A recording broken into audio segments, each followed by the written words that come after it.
Hello, lovely people of YouTube. This is my first actual YouTube video. It's pretty exciting. Do not pay attention to all this stuff back here. This is a wreck. This is very not aesthetically pleasing. So we're gonna change all this at some point. All right. Shout out Bailey Sarian. Love her. Anyways, let's get into what we're actually here to talk about today. I will introduce myself at the end because something tells me that's not what you're here for, even though I'm amazing. I'm just kidding. This is for people who have already seen Midsommar. If you haven't seen this movie, please come back later and watch the movie. It's fucking incredible. So I'm going to talk a little bit about a particular shot that stuck out to me in the movie Midsommar. I'm not going to get into a whole lot of details about the movie itself.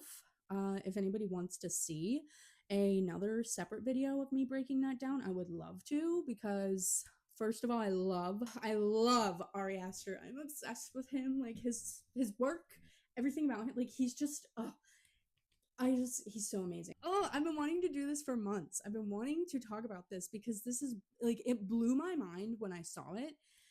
And whether or not it was Ari Aster's intent, I don't know, because I've watched interviews of him talking about his work, but I don't particularly remember him talking about this shot. A good director, a good storyteller, never does anything without intention, including a shot list.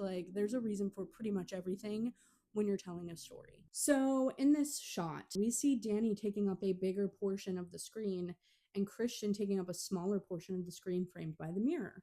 Because she was taking up such a larger portion of the screen, it kind of symbolizes foreshadowing in its own way, because even though Danny, she doesn't have the upper hand emotionally, and Christian kind of does, she still comes out on top in a very fucked up way at the end of this movie. Danny is in her most vulnerable state in the beginning of this movie. She's lost her whole family. She only has Christian, who's not the best boyfriend. Do I think he deserved what happened to him? No. But this movie's fucked up, so, that's what you get with Ari Aster.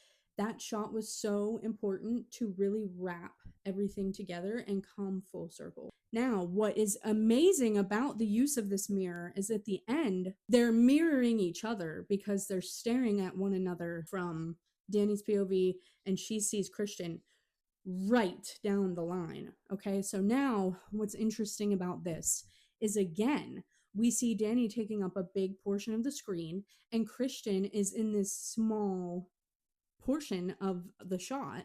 At the beginning of this movie, I did not know what the intent was for this shot, but in my brain, I was thinking, there's a reason for that, and I'm going to keep my eye out for it in this movie. I know there's a reason for this. So, let me tell you what. We get to the end of the movie. Oh my god. It was such a phenomenal piece of foreshadowing. Again, I don't know if that was Ari Aster's intent or not, but as a viewer, seeing this subjectively, because art is subjective, it just clicked. There's a lot of symbolism of reflection and mirroring in this movie.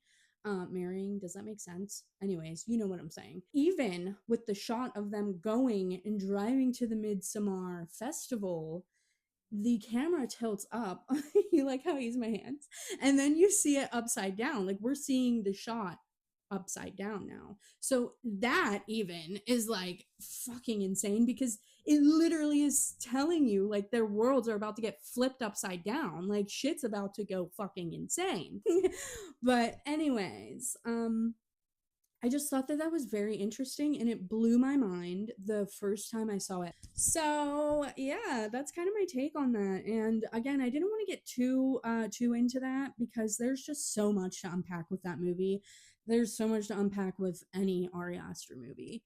And I just think that man is incredible. Everyone's like, oh, Midsommar is a movie that you only want to watch once. No. Midsommar is a movie you want to watch over and over again, so you can pick up on symbolism that you may have missed throughout the movies. If I could meet one director, just one in my lifetime, it would be Ari Aster. He is an amazing storyteller.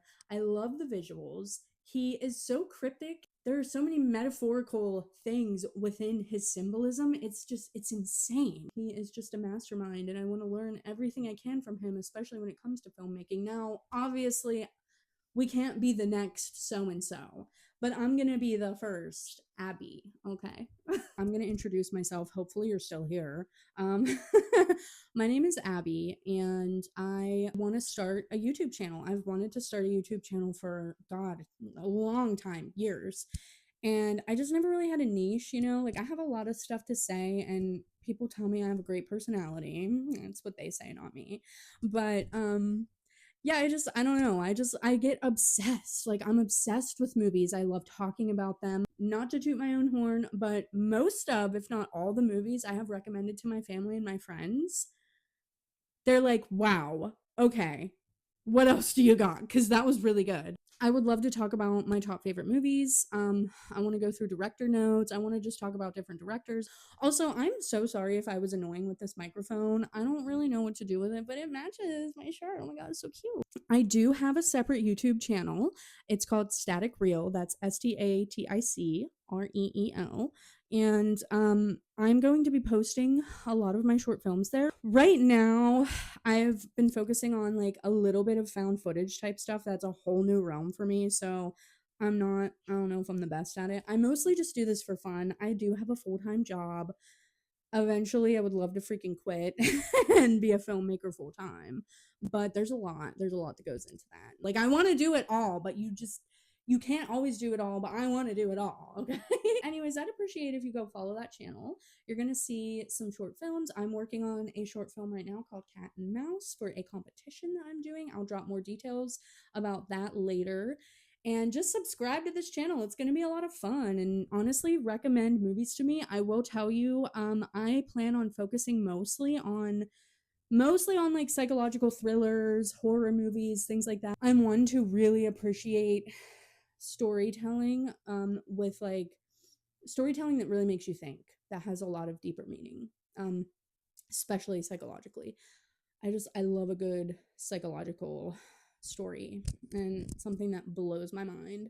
If I don't leave the theater feeling like I need a shower afterwards, that's not that good of a movie. All right. Like, I want to get the heebie jeebies in a way that is non traditional, in an original way. Okay. Like, the movie Seven. Oh my God, get out. Anyways, I'm going to just go on and on and on if I don't stop this here. So, yeah, go subscribe. Keep an eye out for future films. I wanted to kind of make two separate YouTube channels because I do want to stay consistent with one of them and then just give updates for the other one. Yes, I'm using the cinematic mode on my iPhone. Don't judge me. All right. Okay. So, anyways, I don't really know what else to say. Yeah, that's it, really. Subscribe. Um, that's about all I got. So, yeah. My name's Abby, and it's nice to meet you, and we'll be talking about all kinds of films. Bye.